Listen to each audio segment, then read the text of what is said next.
అందరికీ నమస్తే అండి. ఇవాళ పాయ కర్రీ చేస్తున్నానండి.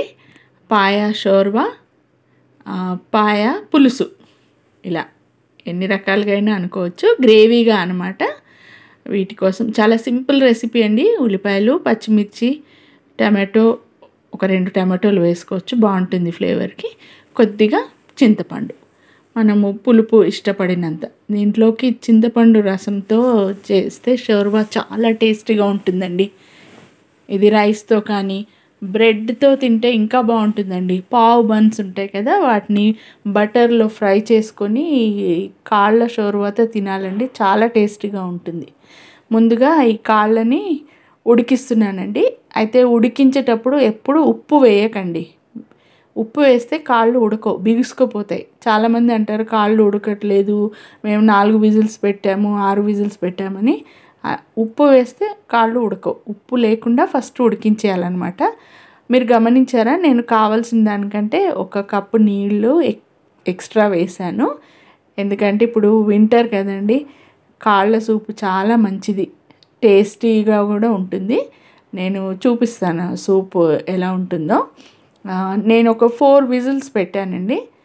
4 విజిల్స్కి అంటే నాకు చూస్తేనే తెలిసిపోయింది, కొంచెం లేతగానే ఉన్నాయిలేండి కాళ్ళు. బాగా ఉడికిపోయినాయండి. ఇలా చూడండి, అంత నీళ్లు వేసాను కదా, ఇలా సూప్ వచ్చిందనమాట. పీసెస్ కూడా ఉడికిపోయాయి. ఒక బౌల్లోకి సూప్ తీస్తున్నాను. ఎక్కువ తీయక్కర్లేదులేండి, కొద్దిగా తీయచ్చు. మొత్తం సూప్ తీసేసి మాత్రం కర్రీ చేయొద్దు. ఎందుకనంటే కర్రీలో ఉన్న కాళ్ళది ఫ్లేవర్ అంతా సూప్లో వెళ్ళిపోతే ఇంకా గ్రేవీలో ఏం టేస్ట్ ఉండదన్నమాట. సో ఇందులోకి కొద్దిగా ఉప్పు, మిరియాల పొడి, ఈ రెండేనండి. అందులో ఆల్రెడీ ఫ్యాట్ ఆయిల్ పైకి తేలుతూ కనిపిస్తుంది చూడండి. ఇది చాలా మంచిదండి. వింటర్లో వేడి, జలుబు, దగ్గు ఇలాంటివి ఉన్నా కూడా క్యూర్ అవుతాయి. అండ్ కాళ్ళు యాజ్ ఇట్ ఈజ్ మంచి కాల్షియం సోర్స్ కదండి. మా ఇంట్లో నేను పిల్లలకైనా మాకైనా ఒక్కొక్క బౌల్ వచ్చేలాగా ప్రతిసారి ఇలా సూప్ తీస్తాను. చాలా బాగుంటుంది. దీంట్లో కూడా బ్రెడ్ డిప్ చేసుకొని తినచ్చు అన్నమాట. ఇంకా కర్రీ చేయడానికి ఫస్ట్ ఈ పీసెస్ సూప్తో సహా తీసి పక్కన పెట్టాను. ఇదే కుక్కర్లో కూర వేస్తున్నాను. యాక్చువల్లీ కర్రీ కాళ్ళు ఉడికిన తర్వాత కర్రీ కుక్కర్లో మనం మొత్తం మసాలాలు కలిపిన తర్వాత ఇంకొక విజిల్ పెట్టొచ్చు. కానీ నేను ఈసారి పెట్టానండి, ఎందుకంటే కాళ్ళు ఇప్పటికే బాగా సాఫ్ట్గా ఉడికిపోయాయి. ఎందుకంటే ముక్క బోన్ నుంచి విడిపోయింది అలా అన్నమాట. ఇప్పుడు ఇందులోకి తగినంత ఆయిల్ వేసి ఉల్లిపాయలు, పచ్చిమిర్చి, కరివేపాకు ఫ్రై చేస్తున్నాను. చాలా సింపుల్ రెసిపీ అండి, అండ్ చాలా టేస్టీ రెసిపీ కూడా. ఇది మీరు తప్పకుండా ట్రై చేయండి.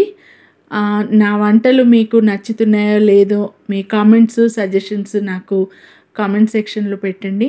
ఇంకా నా ఛానల్ సబ్స్క్రైబ్ చేయండి. ఇక ఉల్లిపాయలు మగ్గిపోతున్నాయి. దీంట్లోకి ఉప్పు వేస్తున్నాను. కొద్దిసేపు ఉప్పు వేసి మూత పెడితే చాలా సాఫ్ట్గా ఉడికిపోతాయి ఉల్లిపాయలు, టమాటాలు. ఈ మధ్య టమాటోలు అంత ఈజీగా ఉడకడం లేదు కదండి. మిక్సీలో వేద్దాం అనుకున్నా, మళ్ళీ ఎందుకులే ఇలా ఫ్రై అయిపోతాయని వేసాను. 2 టమాటోలు అండి, ఎక్కువ వేయలేదు, ఎందుకంటే చింతపండు కూడా వేస్తున్నాను కదా.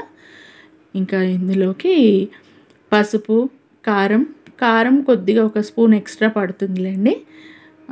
ఒక 1/2 స్పూన్ మిరియాల పొడి కూడా వేసాను. 2 స్పూన్లు అల్లం వెల్లుల్లి, ధనియాల పొడి, గరం మసాలా, మొత్తం మసాలాలు ఇప్పుడే వేసేసాను. అలా మసాలా కొంచెం వేగేదాకా మూత పెట్టి పెడతానండి. ఉల్లిపాయలు వేగిపోయినాయిలేండి. అలా చక్కగా దీంతోనే మనకు గ్రేవీ వచ్చేది. ఒక 2 నిమిషాలు మూత పెట్టి పెడితే పచ్చిదనం అంతా పోతుంది. అయిపోయిందండి. ఇప్పుడు ఇందులోకి ఈ ఉడికించి పెట్టుకున్న కాళ్ళు సూప్తో సహా వేసేస్తున్నాను. ఇదిగోండి ఇలా.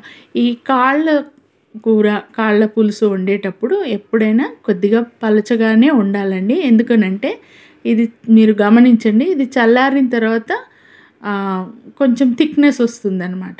మనం ముందుగానే చాలా గట్టిగా వండేసామనుకోండి, అసలు గ్రేవీ ఉండదు, పీసెస్ అతుక్కున్నట్టు ఉంటాయి. అందుకని కొద్దిగా పలచగానే ఉండాలి. నేను చింతపండు పులుసు వేసేసాను. ఇప్పుడు ఇదంతా మసాలాలు మొత్తం చింతపండు అన్నీ కలిపి ఒక బాయిల్ వచ్చేదాకా పెట్టాలండి. మనము పాయ ముక్కలు ఉడికించేటప్పుడు ఉప్పు అస్సలు వేయలేదు కదండి. ఇప్పుడు ఒకసారి ఉప్పు చూసుకుంటే సరిపోతుంది. ఇప్పుడు ఇంతసేపు బాయిల్ అవుతున్నాయి కాబట్టి పీసెస్కి కూడా ఉప్పు, కారం, మసాలాలన్నీ పట్టుకుంటాయి.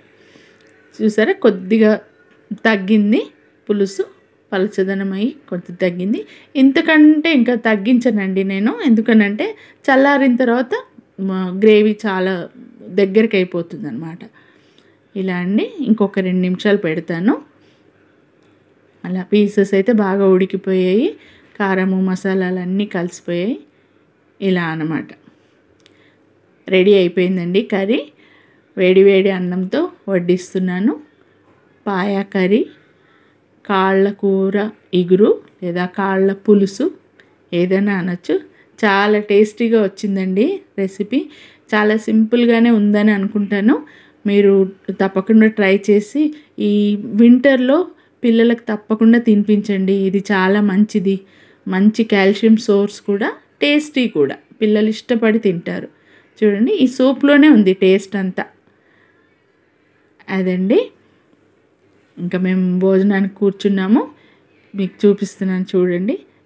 పీస్ కూడా చాలా సాఫ్ట్గా ఉడికిపోయింది. ముందే ఉడికిపోయిందండి, తర్వాత గ్రేవీలో కూడా ఉడికింది కదా. ఓకే, పాయ పులుసు, కాళ్ళ పులుసుతో భోజనం చాలా సూపర్గా ఉందండి. మీరు తప్పక ట్రై చేయండి. ఉంటానండి. బాయ్ అండి.